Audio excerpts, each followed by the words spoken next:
Give the floor to Minister Leblanc. Merci beaucoup. Thank you very much, Corinne, and good afternoon, everyone.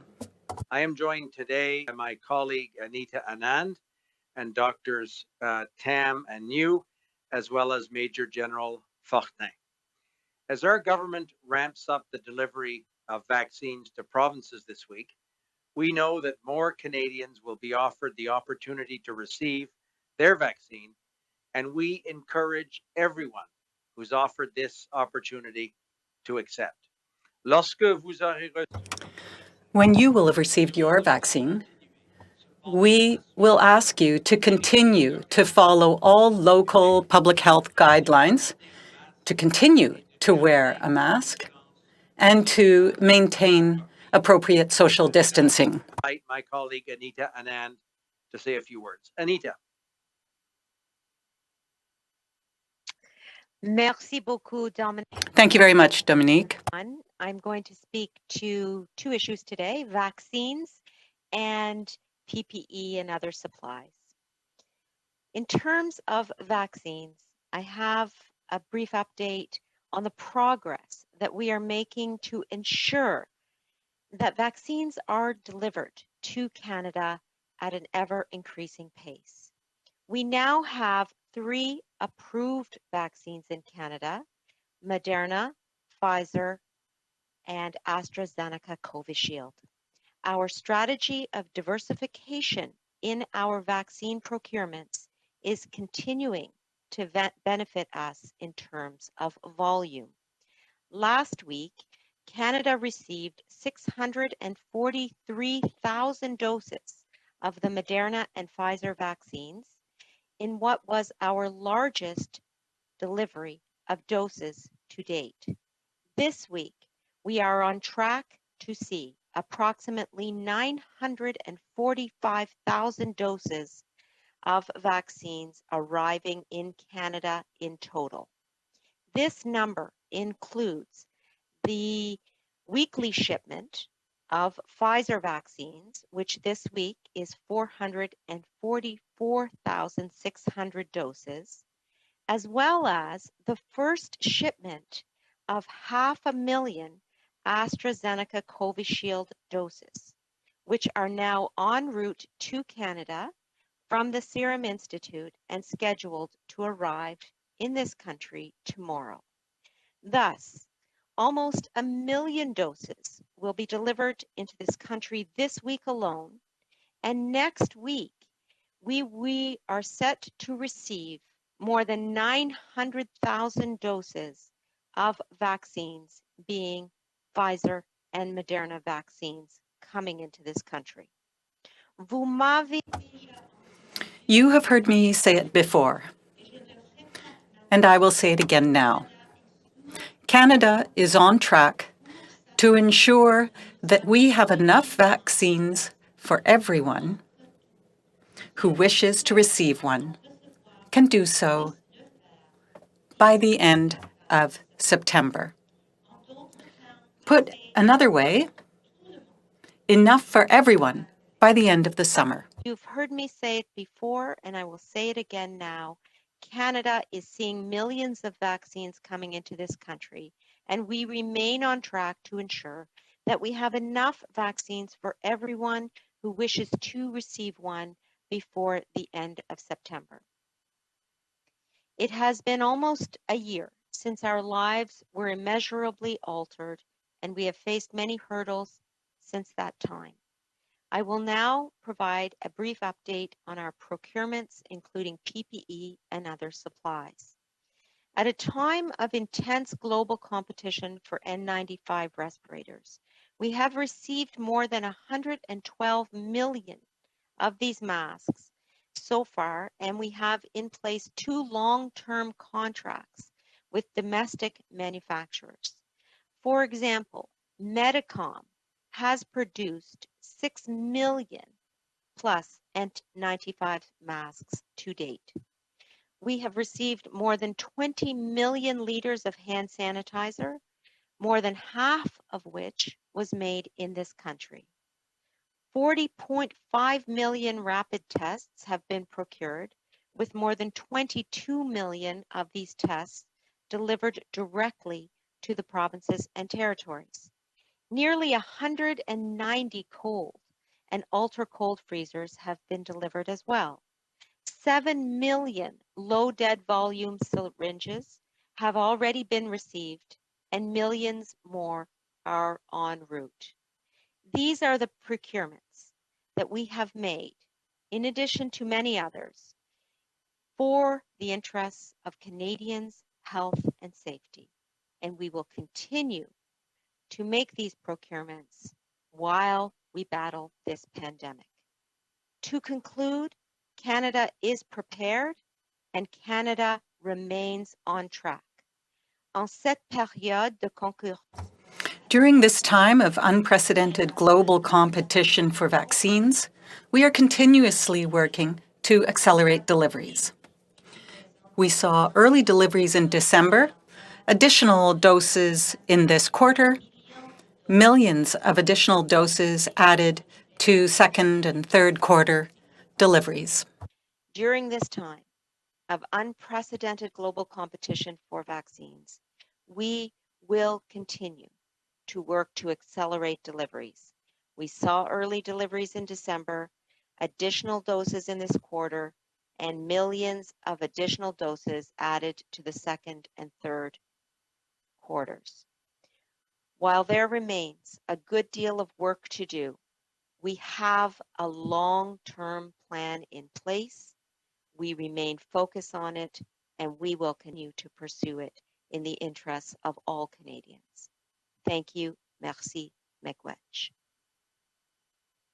Anita, thank you very much. I'll now turn to Doctors Tam and then Dr. New. Thank you.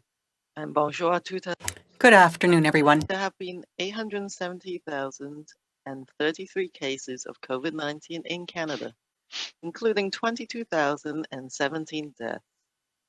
Following a month-long decline in COVID-19 activity, daily cases counts have leveled off, and we're now seeing a moderate increase nationally. There are now 30,430 active cases across the country. Over the past week, an average of 2,933 new cases and 42 deaths were reported daily. During the same time period, 2,169 people with COVID-19 were being treated in our hospitals each day, including 568 in critical care. When case counts remain elevated or increase further, the concern is that we will soon see an impact on hospitalization, critical care, and mortality trends. At the same time, the number of cases involving more contagious variants of concern continues to increase. As of March 1st, a total of 1,257 B117 variants, 99 B1351 variants, and 3 P1 variants have been reported across Canada. Although the highest numbers have been reported in the more heavily impacted provinces, no province has been spared. Smaller provinces in the Atlantic region shows us that after many months of strong control, the situation can quickly get out of hand once more contagious variants are introduced. By the same measure, these provinces demonstrated that quick, strong public health action is the best way to regain control. On the really hopeful side of the vaccine versus variants leg of this marathon, we are gaining more ground every day. Last week, Health Canada authorized 2 additional safe and effective COVID-19 vaccines. We now have 4 different COVID-19 vaccines with unique advantages, but all contributing to the reduction of severe COVID-19 illness and death in Canada. To that end, yesterday, the National Advisory Committee on Immunization, or NACI, updated its guidance to include recommendations on the use of the newly authorized AstraZeneca COVID-19 vaccine formulations for optimal public health benefit.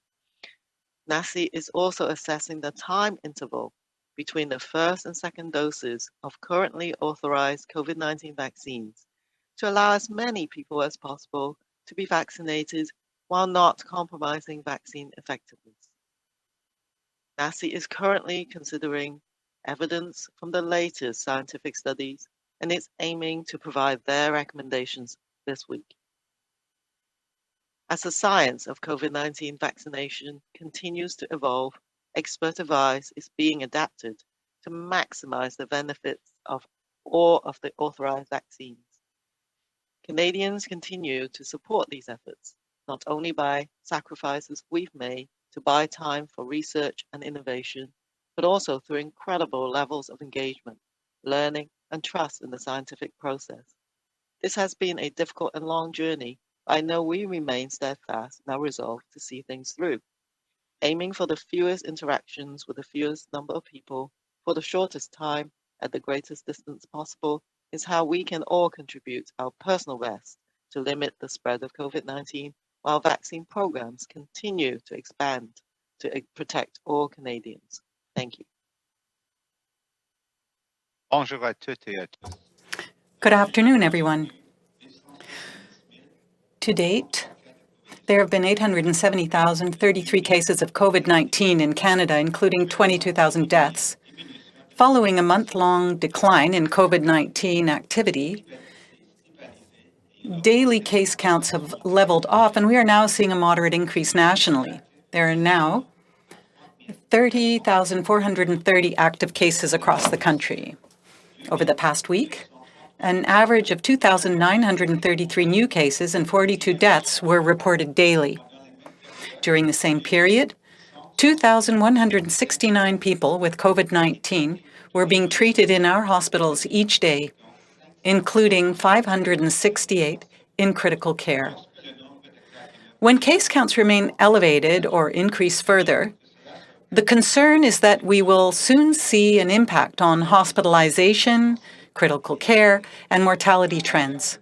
At the same time, the number of cases involving more contagious variants of concern continues to increase.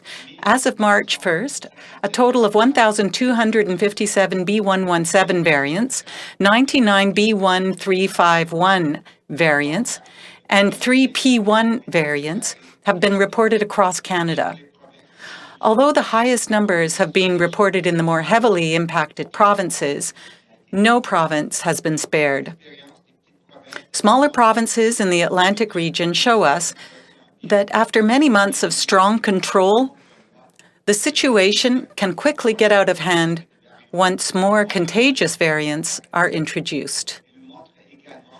By the same measure, these provinces demonstrate that quick, strong public health action is the best way to regain control. On the hopeful side of the vaccines versus variants leg of this marathon, we are gaining more ground every day. Last week, Health Canada authorized 2 additional safe and effective COVID-19 vaccines. We now have 4 different COVID-19 vaccines with unique advantages, but all contributing to the reduction of illness and death in Canada. To that end, yesterday, the National Advisory Committee on Immunization, NACI, updated its guidance to include recommendations on the use of the newly authorized AstraZeneca COVID-19 vaccine formulations for optimal public health benefit. NACI is also assessing the time interval between the first and second doses of currently authorized COVID-19 vaccines to allow as many people as possible to be vaccinated while not compromising vaccine effectiveness. NACI is currently considering evidence from the latest scientific studies and is aiming to provide their recommendations this week. As the science of COVID-19 vaccination continues to evolve, expert advice is being adapted to maximize the benefits of authorized vaccines. Canadians continue to support these efforts, not only by the sacrifices we've made to buy time for research and innovation, but also through incredible levels of engagement, learning, and trust in the scientific process. This has been a difficult and long journey, but I know we remain steadfast in our resolve to see things through. Aiming for the fewest interactions with the fewest number of people for the shortest time at the greatest distance possible is how we can all contribute our personal best to limit the spread of COVID-19 while vaccine programs continue to expand to protect all Canadians. Thank you. Thank you very much, Dr. New, and we will now move on to Major General Fortin. Merci, Monsieur le Ministre. Thank you, Minister, and good afternoon, everyone. To date, we have distributed 2.9 million doses of vaccines across the country. This week, as previously mentioned, 444,000 doses of Pfizer-BioNTech are being distributed. So we anticipate receiving over 2 million doses spread over the 5 weeks of March with equal amounts each week. By the end of the first quarter, we'll have delivered 4 million doses of Pfizer-BioNTech. Pfizer-BioNTech has also confirmed shipments going into April. Shipments in the first 2 weeks of April is expected to be around 769,000 per week, and we're in the process of aligning those orders with provinces. As for Moderna, the manufacturer has confirmed and will now start shipping on a 2-week schedule. We expect to receive 466,000 doses for Moderna next week, and the second shipment will be 846,000 doses arriving during the week of March 22nd. So this will bring the total doses of Moderna to 2 million from December to March. April allocations detail are not yet available for Moderna, but we're working closely with Moderna to ensure a consistent and adequate supply.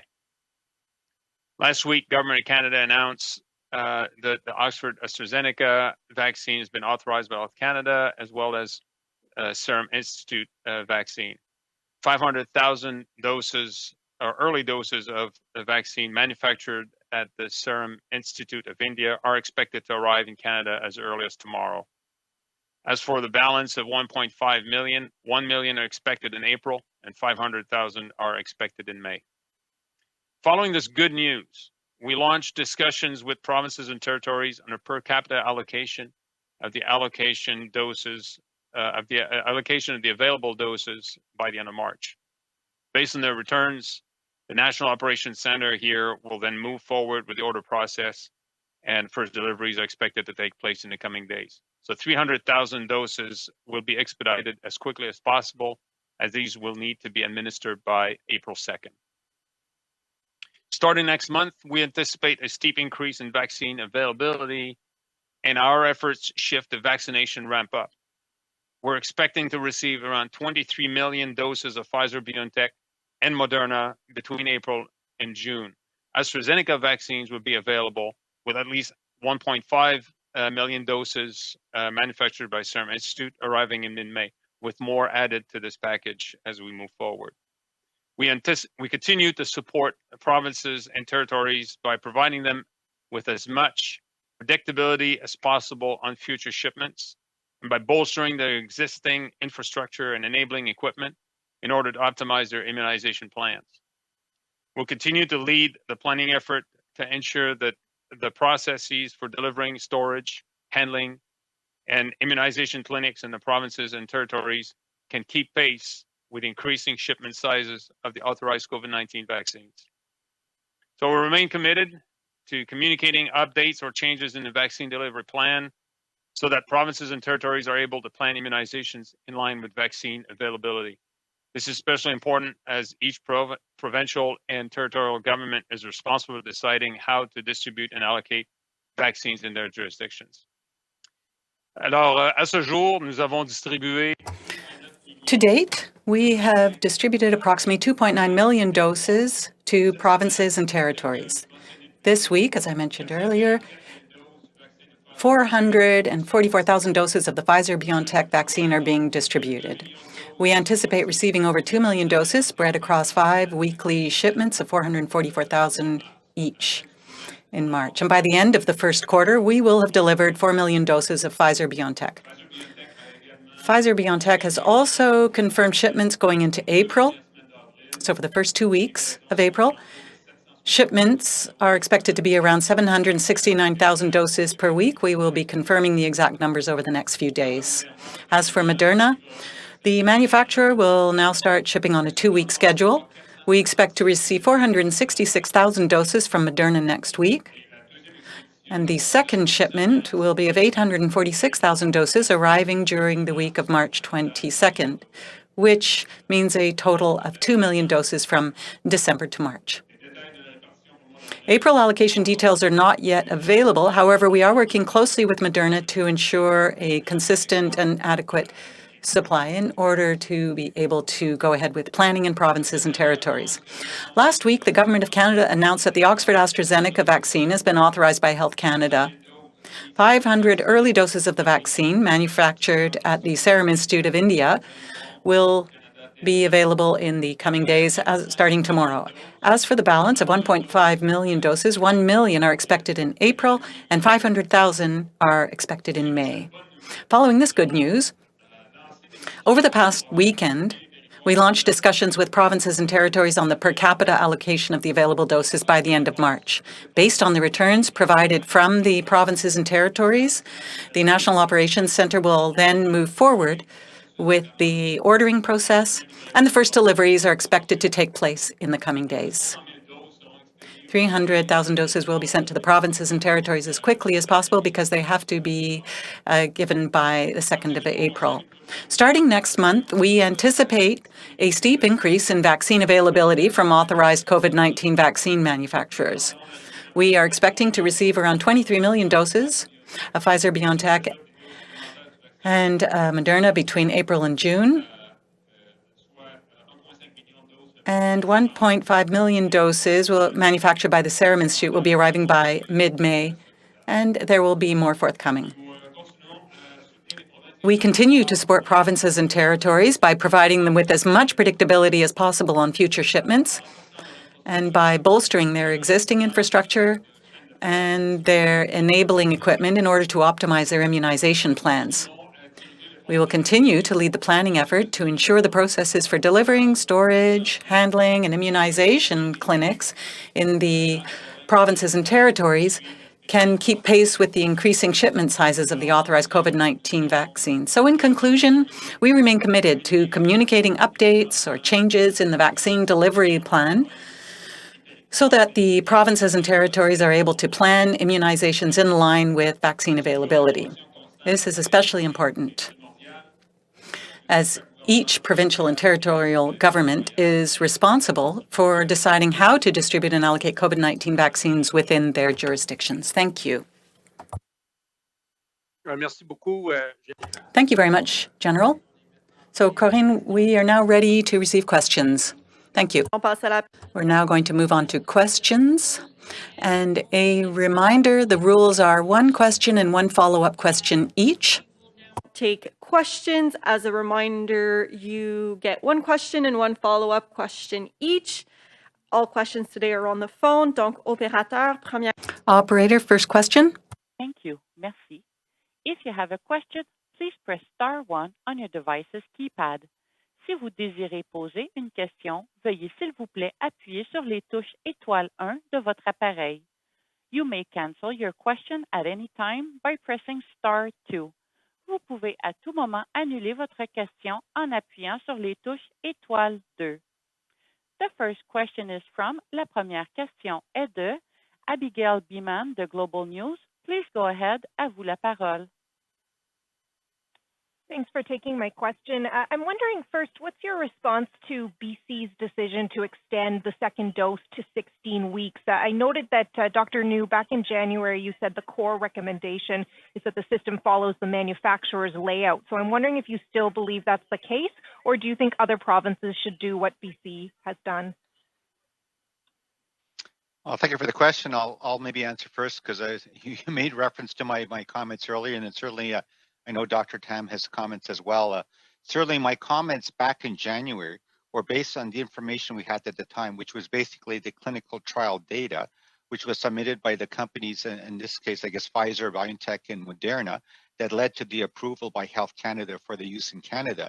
And since that was the only quote data we had at that time, certainly the recommendation was that that the vaccines should be used in accordance with the manufacturer's sort of approval with respect to the dosing interval. Now what's happening is I think very encouraging, as I mentioned a few weeks ago, is that we have real world data, the actual experience of what's happening with the vaccinations, for example, in British Columbia and in Quebec, as they're vaccinating seniors in long-term care facilities and so on. And we're seeing quite a high level of protection. And also, it seems that the protection is obviously lasting for obviously even after the first dose. So with that new information, obviously our experts, including our National Advisory Committee of Immunization, is looking very carefully at that and looking at exactly the point that was made earlier about what is the balance between vaccinating a larger number of Canadians and giving them a good level of protection with sort of looking at the interval while not compromising the effectiveness of the vaccine. And so I think that that's a live issue. The committee actually did give us a presentation to all the chief medical officers of health, including Dr. Tam and myself. And I think, as we just said in our statement, NACI will be coming forward with a statement, I think, shortly based on their deliberations. And I think I can't really speak to British Columbia, but certainly what they're doing, I think, has been taken into account all of the good information that's been discussed and presented to all of us. I'm not sure, Dr. Tam, would you add anything else? Just to reinforce that, I just want to thank the National Advisory Committee on Immunization. They did give all the chief medical officers of health a good briefing on their findings and looking towards their publication this week, which should be very soon. And I think, as Dr. New has said, Health Canada authorizes vaccines based on the fact that they are effective, efficacious basically in clinical trials, and with additional data, they're safe and they're of high quality. What the National Advisory Committee on Immunization is doing in support of the provincial and territorial decisions on their vaccine rollout is to take into account not just the real data on some incredible data actually on just how effective these vaccines are in real life, even after one dose, that have endured a significant number of weeks. So over 2 months of data and beyond, showing that sustained level of effectiveness, but also taking into account the very fortunate situation we have in Canada, where now we have several different vaccines, and we can make decisions on how best to utilize all of them in concert. So that is a little bit different to how the regulator essentially approves each of the individual vaccines. When you have more than one of them, you're going to then give your best advice as to how you best utilize them based on the information.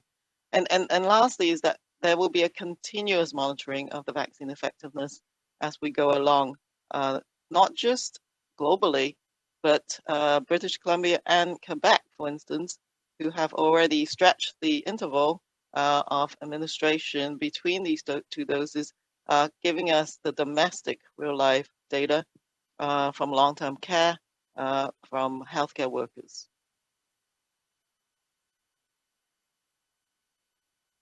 Thank you. I'm also looking for you to weigh in about the NACI recommendations not to use AstraZeneca in people 65 and older, specifically as France had reversed its similar decision, saying that there's more data out there showing the benefits for older people, and UK and Scotland have released similar real-world data showing its effectiveness in older people. So why would Canada recommend this approach? Well, I think, again, the National Advisory Committee on Immunization looked at the data they have at hand, including some of that you've mentioned, and that is their recommendation at this time.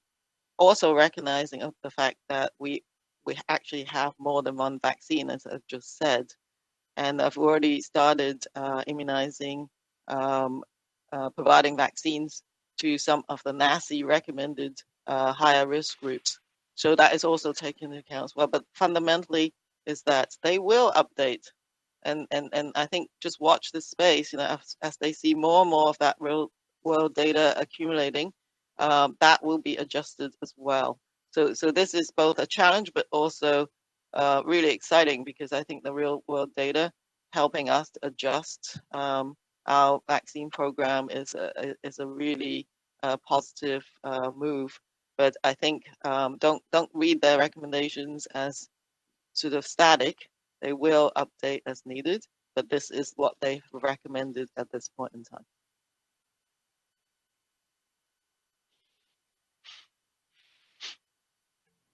Merci. Thank you. Our next question. Thank you. Merci. The next question is from, la prochaine question est de Philippe Vincent Foissy de Radio-Canada. Please go ahead. À vous la parole. Question from Radio-Canada. Good afternoon. I have two brief questions on the AstraZeneca vaccine. From what I understood, there were 300,000 doses that were soon going to expire, and so they had been discounted.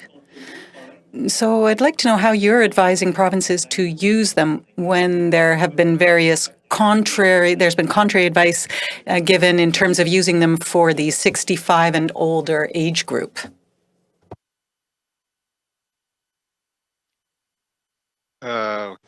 Answer.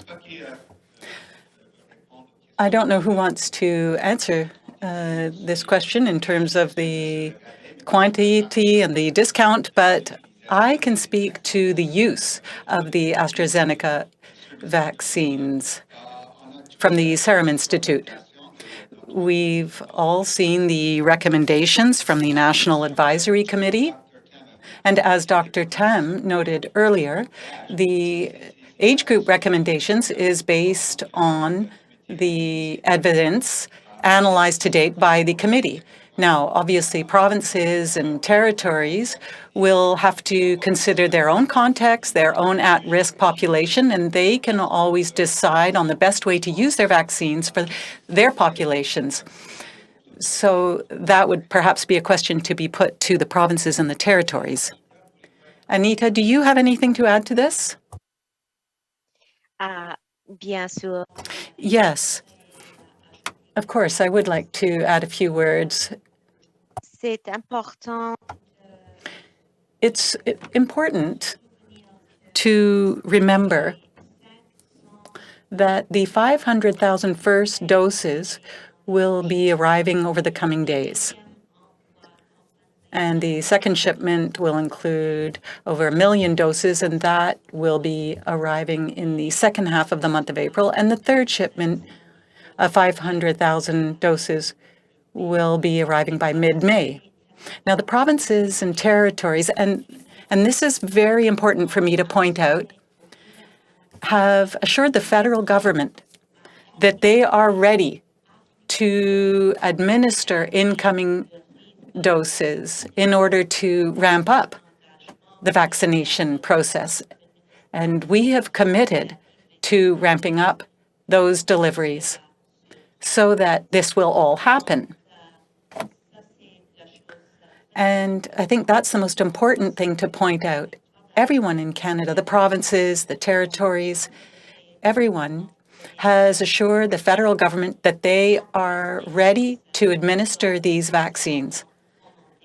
And therefore, we have ordered those vaccines for the country, for all the provinces and territories. Thank you very much.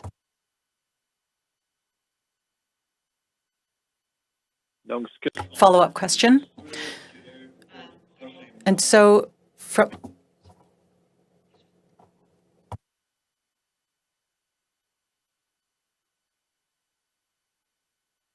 Oui, donc la question de...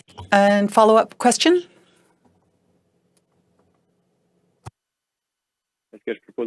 Can I put my question now? Oui, vas-y. Yes, go ahead. Yes, I will add something after your follow-up question, says the minister. Go ahead, please, right away. Merci beaucoup. Answer, thank you very much. It's not true to say that there was any sort of discount. That is not the case. We ordered and purchased vaccines from the Serum Institute, along with the other vaccines. And that was the expected transaction with Serum Institute for the millions of doses. Thank you very much, and thank you for answering in French, Minister. So, follow-up question. Currently, Canadians are quite confused. They've been hearing what Health Canada has said about 65 years and older. They have heard about other information coming in about these vaccines. Provinces will be determining this on a case-by-case basis, but there is fear because of the confusion, especially amongst the 65 and older. It's seniors who are being vaccinated right now. So what can you tell Canadians to reassure them so that they feel safe with these vaccines, especially those who are 65 and older? So there's a considerable amount of confusion, and it might be a good time to actually clear up that confusion. Answer? I'll start with an answer and then ask Dr. New to continue with the scientific answer. As a national government, we said that we would be purchasing different kinds of vaccines. We've been saying that over the preceding months. Now, 3 to date have been approved by Health Canada, and they've been vetted as being safe and effective. And we expect all scientific discussions to take place, all appropriate discussions. If Health Canada approves more vaccines, it provides more tools to the provinces and territories, and they do this based on their scientific advice. It provides everyone with more choices and opportunities to immunize their citizens. And we will continue as a national government to purchase the greatest number of vaccines that we can, and obviously await approval from Health Canada. And we will be sending those to the provinces and territories. We have known for several months what we need to do, and if there are other approvals forthcoming, for example, from Johnson & Johnson over the next few weeks, then, of course, there will be even more tools available to provinces and territories. They will be able to use these tools to immunize their populations as quickly as possible. So all this has been thought about over the months. And in terms of the specific scientific question you had in terms of those who are 65 and older, perhaps Dr. New can add to this answer. Okay, oui, merci. Thank you, Minister LeBlanc. What I can tell you is this. All vaccines that have been approved in Canada are safe and effective. And all the vaccines have shown to date that they are effective in reducing the serious illness and deaths connected to this disease. There's no confusion about that. Now, in terms of the National Advisory Committee, they will look at available and have been looking at available real-world data to date. And they base their decisions on that. So there isn't necessarily enough data to date to be able to provide recommendations in terms of the 65-year group and older. It doesn't mean that the vaccine is not effective for all ages.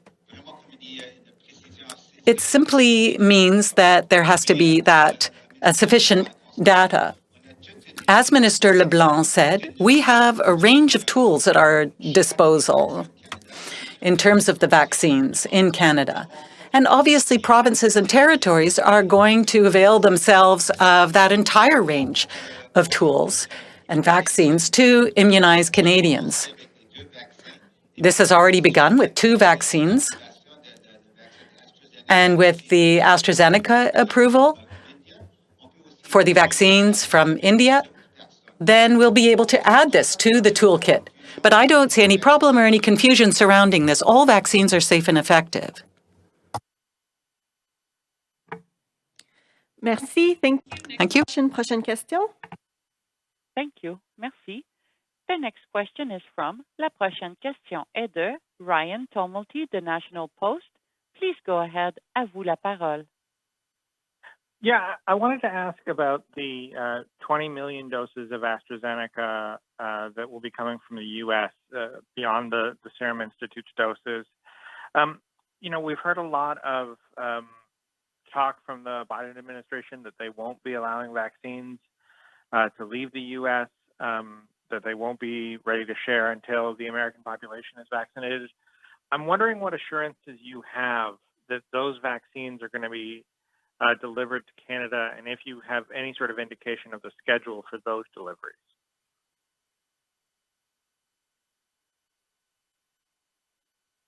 Thank you, Ryan, for the question. We are receiving 20 million doses from a facility in the United States under our bilateral agreement with AstraZeneca. Those deliveries are going to be coming in Q2 and Q3. I have spoken with the corporation, AstraZeneca Canada, late last week to continue discussions relating to the delivery schedule for Q2 and Q3. And as soon as that delivery schedule is firm, we will provide it to the Canadian public and you, of course. We want to make sure that we have confirmations from the company before we provide that information, of course. And then on the question of assurances from the United States, we are in close touch, as I mentioned, with the corporation that has indicated it has not seen any problems with the export of doses to Canada. In addition, we have spoken with our embassy to ensure that those doses will be leaving the United States, and we have no reason to doubt that they will be coming into this country.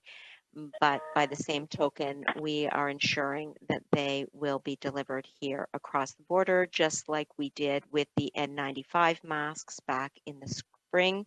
You will recall that initially we were told they would not be leaving the United States, but our diplomatic efforts and our work with the corporation allowed those masks to come into the country, and we will utilize whatever means necessary to ensure those vaccines come into this country. It is a priority for us, of course, given the approval of that vaccine last Friday.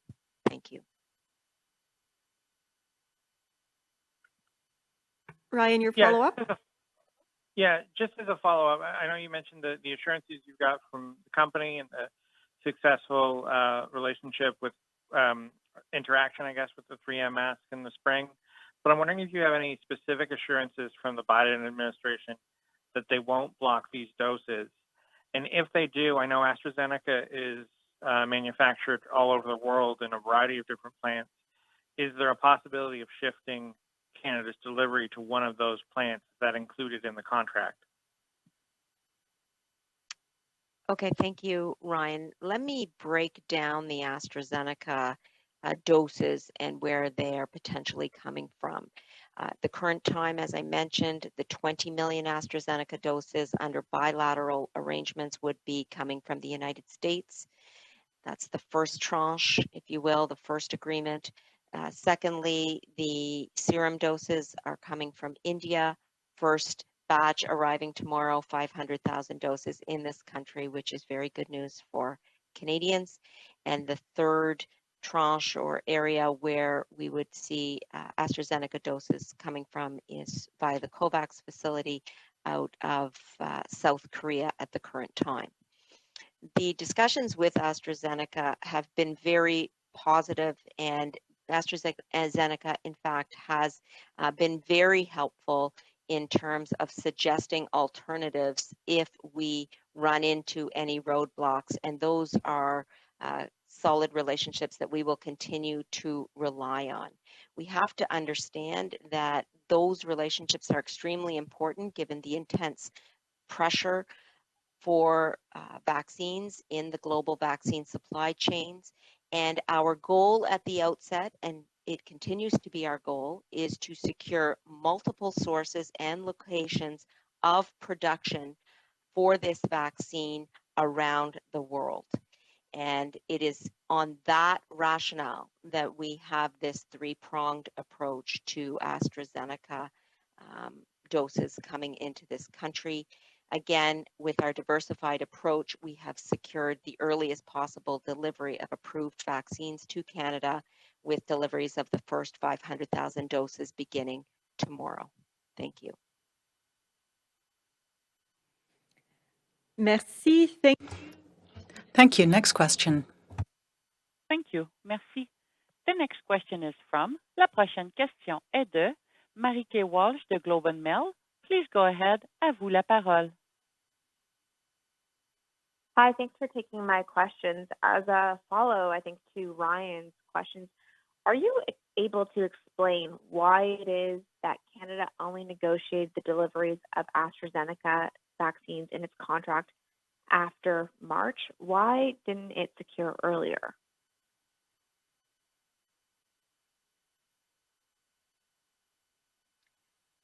Well, thank you, Marieka, for the question. I want to be clear that Canada was the first country to be able to reach a deal with AstraZeneca where there was no domestic manufacturing. And so AstraZeneca actually prioritized Canada, allowing it to enter into a bilateral transaction, despite the fact that there wasn't domestic manufacturing here. Once we secured that agreement with AstraZeneca for the delivery of 20 million doses here, they were very helpful in terms of isolating where they would be able to get that supply from. And the conversations prior to signing the deal saw us examining multiple places in the world of potential supply, and ultimately AstraZeneca was able to assure us of supply from the United States. But I want to reiterate the point that Canada was very well placed and treated by AstraZeneca in terms of signing a bilateral agreement with us without domestic biomanufacturing, where it did not do that with any other country prior to that conclusion of the deal.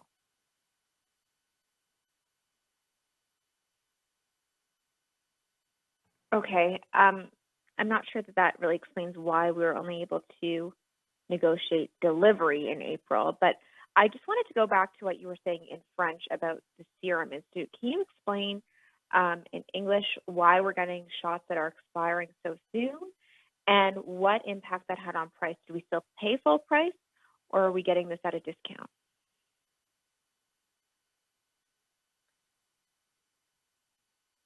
Well, let me just say that the serum deal is for 2 million doses overall. 300,000 of those doses have the doses that need to be administered within 30 days. I want to be clear that all doses have expiry dates. The remainder of that tranche has to be administered within 60 days. And so it is important to recognize that we have high demand for vaccine in this country.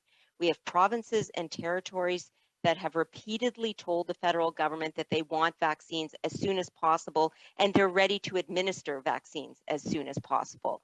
And on the basis of their desire for more vaccines, we executed a transaction for the delivery of 2 million vaccines within the next few months, the first 500,000 of which are arriving tomorrow.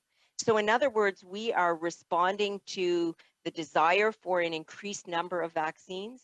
We are accelerating deliveries of vaccines from one quarter to the next. So you've already seen we are now at 6.5 million vaccines for Q1 alone. So beating our target of 6 million vaccines under Pfizer and Moderna now that we have another approved supplier.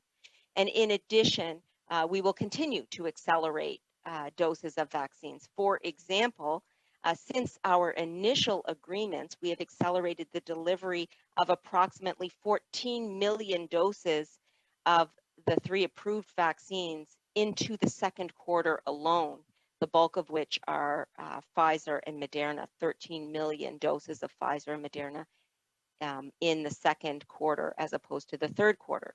So all of these transactions and negotiations are occurring against the backdrop of A, heightened demand for vaccine in Canada, B, the request of provinces and territories to have vaccines as soon as possible. That's our goal, and that's what we're responding to.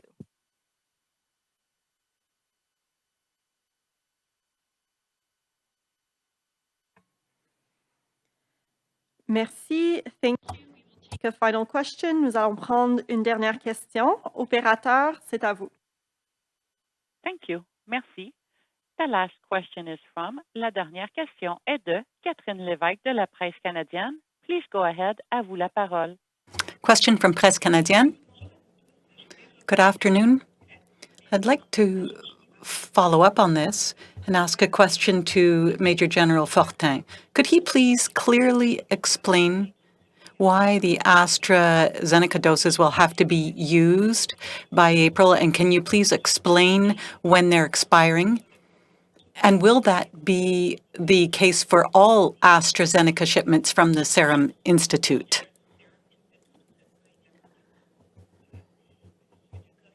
And will that be the same for these ones coming from South Korea as well? Answer. Well, I think Minister Anand has explained this very clearly. All vaccines have an expiry date. In the current case, 500,000 doses from the Serum Institute are arriving this week. 300,000 have an expiry date on April 2nd, rather. And obviously, the province and territories will have to quickly administer their vaccines when they arrive.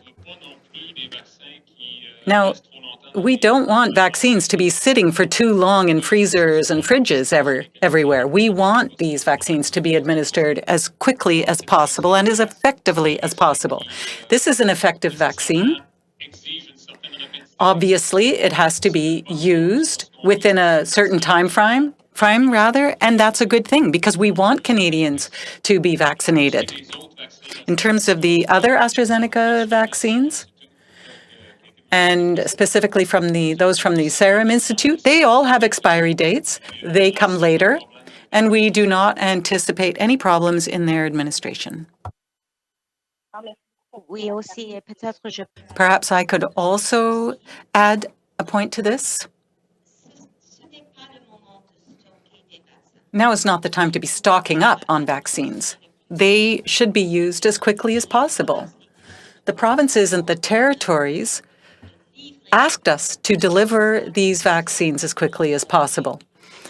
That was our goal. That's what we plan on doing.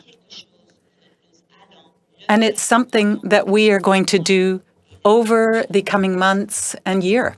Thank you. Follow-up question? Dr. Tam, for a question that was mentioned earlier, but I think you can maybe provide an answer on this.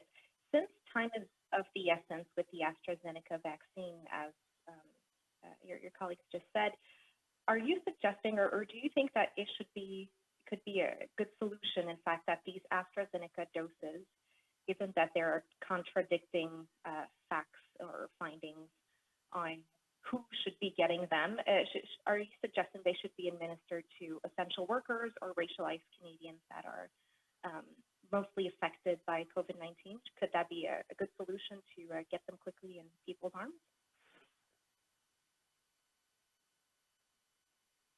I actually just want to reemphasize what Minister Anand has said. It doesn't matter which vaccine you're going to have. One should be giving them out as fast as we get them. So that is a general principle.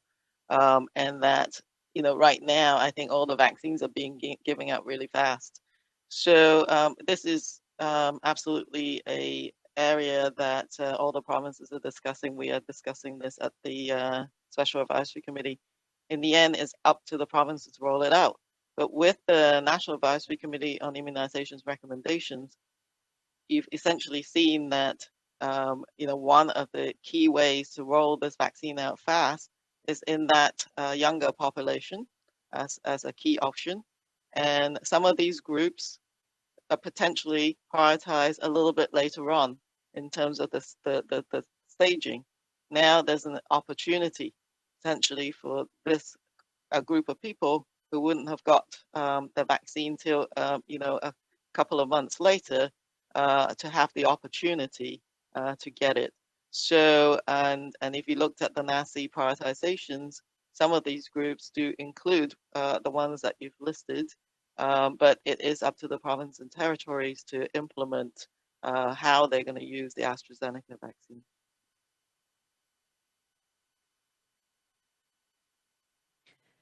Merci, thank you. This puts an end to today's press conference. Ceci met fin à la conférence. This wraps up today's press conference. Thank you. Thank you. Merci. The conference has now ended. La conférence est maintenant terminée. Please disconnect your lines at this